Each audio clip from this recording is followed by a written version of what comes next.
Antes da criação, Eru-Ilúvatar fez os Ainur, ou os Sagrados. Este nome em Quenya vem da raiz élfica Ayan, que significa reverenciar, tratar com admiração. Os Ainur só aparecem no plural em textos élficos, já que depois da criação, todos os que foram Maiar incluem Vala e seus parentes menores, mas não aqueles que não participaram da grande música, ou então não entraram em Ia. Isso significa que apenas textos apócrifos, escritos por homens ou por hobbits, usavam singular Ainur. O universo foi criado através da música dos Ainur, ou Anun Dailyo, música cantada pelos Ainur. Em resposta aos temas criados por Eru, a Terra foi chamada de Arda. Aquele entre os Ainur que sentiam preocupação pela criação entraram nela, e tornaram-se conhecidos como os Valares e Maiares, os guardiões da criação. Maia. Os Maia estão entre uma classe de seres do universo fantástico de Tolkien. Sobrenaturais e angelicais, eles são Ainur inferiores, que entraram em Ia no começo dos tempos. Maiar às vezes se refere a todos os Ainur que entraram em Ia, a criação, mas com maior frequência aos menos poderosos entre eles. Maia é o nome dos parentes dos Valar, mas especialmente daqueles de menor poder, que os 9 grandes governantes. Escreveu Tolkien. Sendo de origem divina e possuindo grande poder, os Maia podem vagar pelo mundo invisível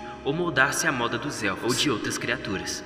Esses véus, chamados Fanar em Quenya, podiam ser destruídos, mas seu verdadeiro ser não. Raramente os Maia adotaram suas formas visíveis para os elfos e o homem, e por essa razão, muito poucos Maiar têm nomes em suas línguas, e os elfos não sabem quantos Maiar existem. Dentre os Maiar, há os Istari, um pequeno grupo de magos de aspecto semelhante aos dos homens, que possuem maior capacidade física e mental. Os magos possuíam poderes mágicos incríveis que lhe permitiam realizar proezas surpreendentes. Seu poder era supostamente maior do que o dos elfos. Cada mago carregava e utilizava um cajado poderoso, através do qual canalizavam e executavam a maioria de seus feitiços e ações mágicas. Eles podiam, no entanto, usar magia sem a ajuda de seus cajados, como telecinese. No entanto, é incerto o quão longe eles poderiam ir magicamente sem eles. Sua magia pode lançar ilusões, disparar relâmpagos, invocar raios, curar feridas graves, arremessar inimigos com facilidade, desintegrar estruturas e até mesmo herendar a mente de outros seres. Sendo Maiar em forma corpórea, os Istari possuem limitações às suas capacidades, diferentemente de Sauron, o qual veio a Arda em sua forma espiritual. Os magos foram proibidos pelos Valar de usarem abertamente sua magia, exceto em momentos de grande necessidade. E, dessa forma,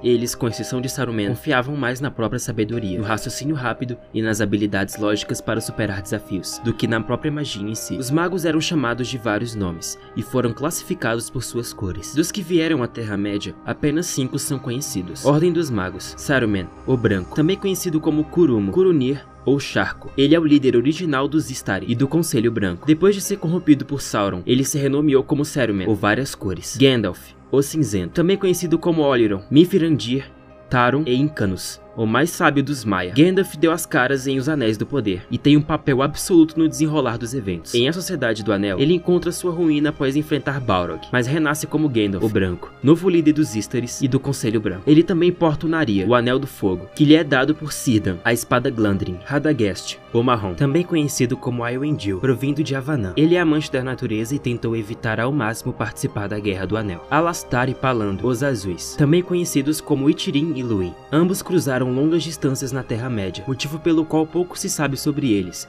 e sobre o destino que encontraram. Curiosidade: os feiticeiros azuis, Alatar e Palando. Não se sabia muito sobre os magos azuis. Eles vieram para a Terra-média de Valinor como os outros 3, mas eles se separaram e viajaram para o leste de Hum. O que aconteceu depois disso é confuso devido ao fato de que Tolkien mais tarde adicionou uma história de fundo nos Contos Inacabados e os Povos da Terra-média, que contradizia sua tradição estabelecida. Tolkien escreveu que eles devem ter tido uma influência muito grande na história da Segunda Era e da Terceira Era, ao enfraquecer e desordenar as forças do Oriente. Como os Istari não chegaram até 1000 anos na Terceira Era, isso criou um problema com a linha do tempo. Os escritos posteriormente tinham Alatar, conhecido como Morietar, Caçador das Trevas, e Palando, conhecido como Homestam, Ajudante do Leste. Chegaram de Valinor na mesma época em que Glorfindel, em aproximadamente 1600 SA, que foi o ano do pavor, quando Sauron forjou um anel e Barad-dûr completo. Nos escritos mais recentes, os Magos Azuis desempenharam um papel decisivo na luta contra o Lorde das Trevas. Alatar e Palando nunca mais são mencionados diretamente em O Senhor dos Anéis e O Hobbit. Dentro de O Senhor dos Anéis havia uma referência às varas dos 5 magos, e nos filmes do Hobbit, Bilbo perguntou sobre os nomes dos feiticeiros, e Gandalf respondeu que bastante esquecido seus nomes. Isso provavelmente se deve ao fato de que os cineastas só tinham os direitos de O Senhor dos Anéis e Hobbit. Os nomes dos magos azuis não foram mencionados lá. O Senhor dos Anéis, o Hobbit e agora Os Anéis do Poder têm um conhecimento contido que é multicamadas, contudo tocando todo o resto. Grandes ou pequenos, cada um dos Istari tinha um papel a desempenhar no arco da história principal, e a presença de magos encarregados de ajudar, mas não de dominar, criou uma ambiguidade moral em alguns, e uma moralidade dura e rápida